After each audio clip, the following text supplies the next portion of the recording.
देवी चौधरानी भाग 17।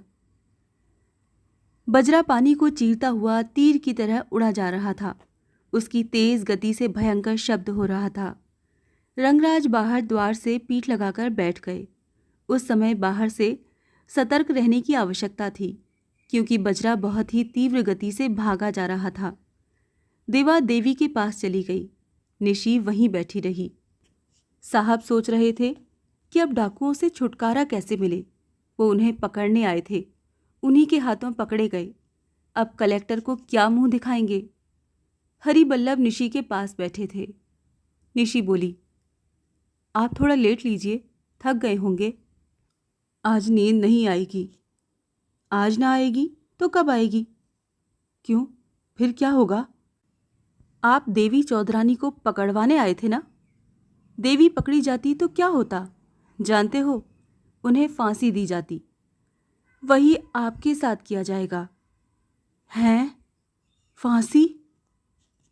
देवी ने तुम्हारा क्या अनिष्ट किया था जो तुम इस नीच कर्म पर उद्यत हुए? तुम जेल जा रहे थे। देवी ने तुम्हें 50,000 रुपया देकर तुम्हारी रक्षा की। तुमने भलाई का ये बदला दिया? तुमने उन्हें फांसी दिलवानी चाहिए। बोलो, तुम जैसे नीच को क्या दंड मिलना चाहिए? हरिबल्लभ चुप रहे। उनके मुंह से एक शब्द भी न निकला।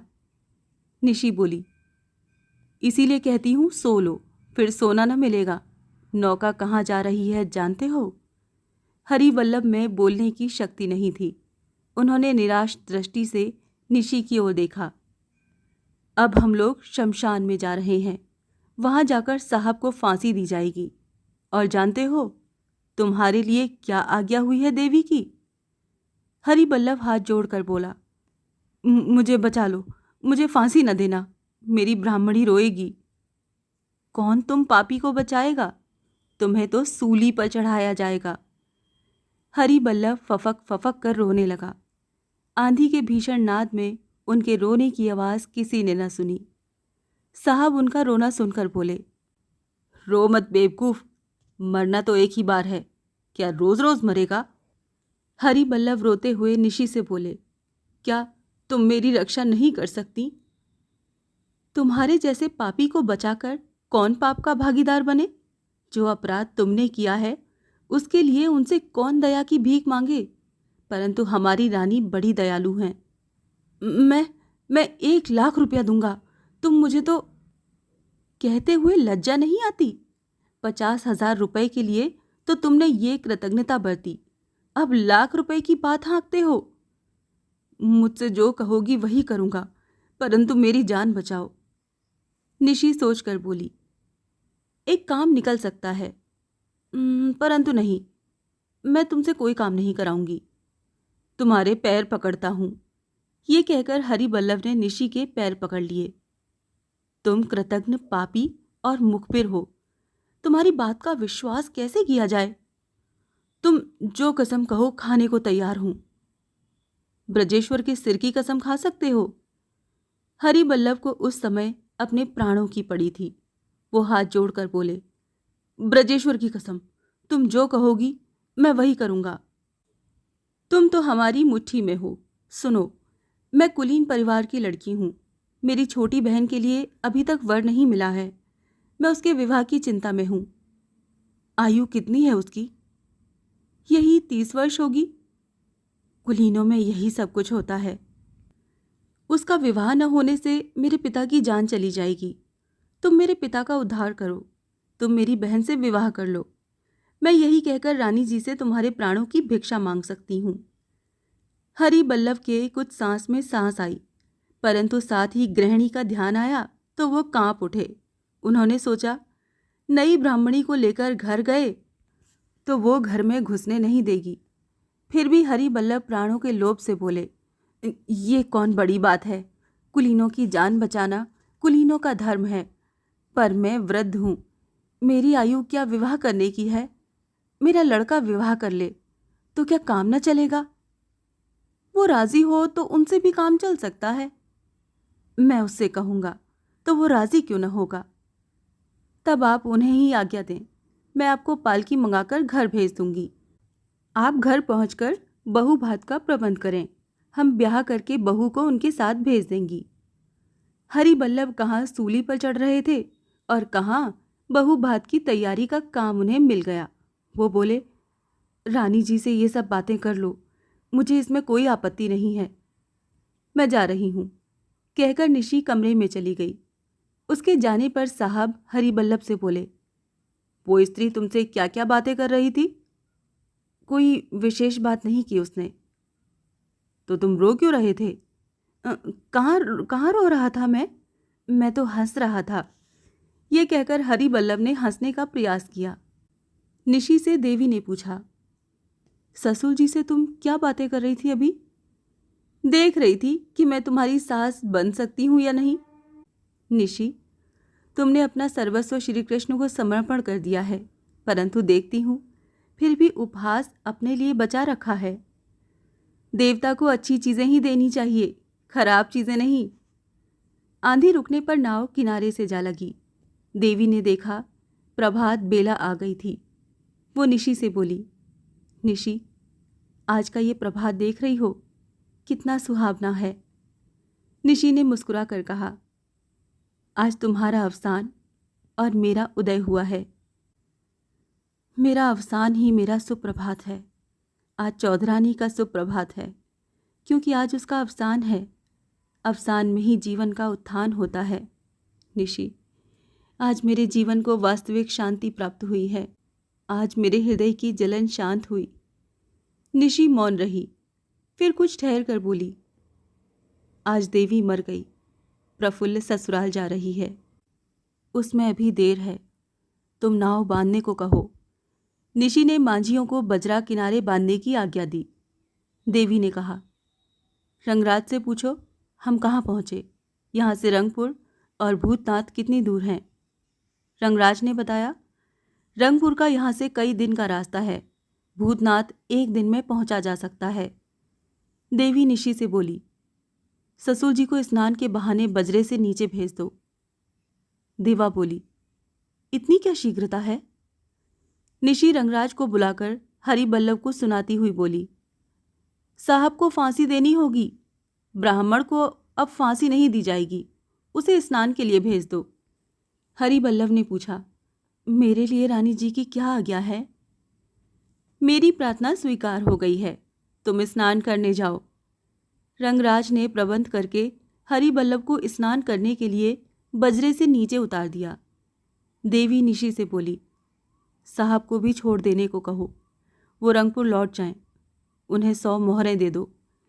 निशी ने 100 मोहरें रंगराज को देकर आदेश दिया। रंगराज साहब से बोला, साहब उठो, मुझे कहाँ जाना होगा? तुम हमारे कैदी हो, तुम ये पूछने वाले कौन होते हो?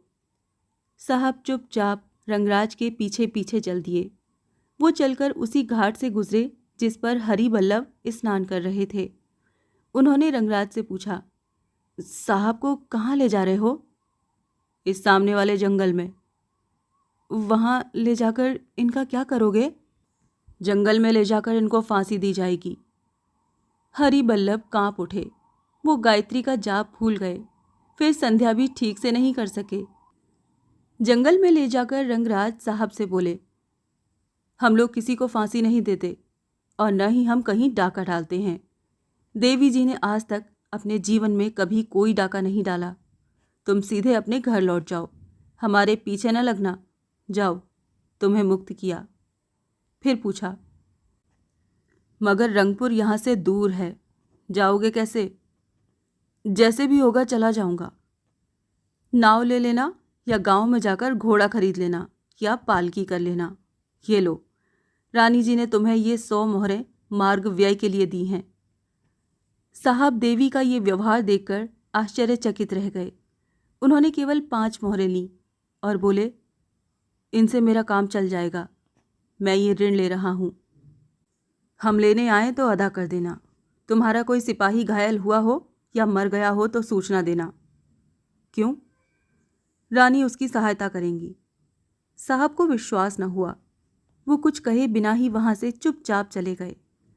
रंगराज निकट के गांव से पालकी लेकर बजरे की ओर चल पड़े। ब्रजेश्वर अंदर जाकर देवी के पास बैठ गए थे। देवी बोली, तुम्हारी आज्ञा का मैंने पालन किया। तुमने जान बचाने को कहा था, सो मैंने बचा दी। आज देवी चौधरानी मर चुकी। अब प्रफुल्ल जीवित रहे या देवी के साथ प्रस्थान करे। ब्रजेश्वर प्रफुल्ल को बाहों में भर कर बोले, अब मेरी प्रफुल्ल को कोई मुझसे पृथक नहीं कर सकता। तुम मेरे साथ न चलोगी तो मैं भी न जाऊंगा। मैं घर चलूं? ससुर जी से पूछ लिया है? आप तो मुझे तब भी घर से निकालना नहीं चाहते थे। उन्हें भेज दो, हम दोनों उनके पीछे चलेंगे। उन्हें मैं ठीक कर लूँगा। तभी रंगराज पालकी लेकर आ गया। हरिबल्लभ भी संध्या पूजा करके लौट आए थे। उन्होंने ब्रजेश्वर को बुलाया। उन्होंने सोचा, मेरे लड़के को देखकर डाकू औरतें भी मुग्ध हो गई हैं। चलो, अच्छा ही हुआ, अपनी जान तो बच गई।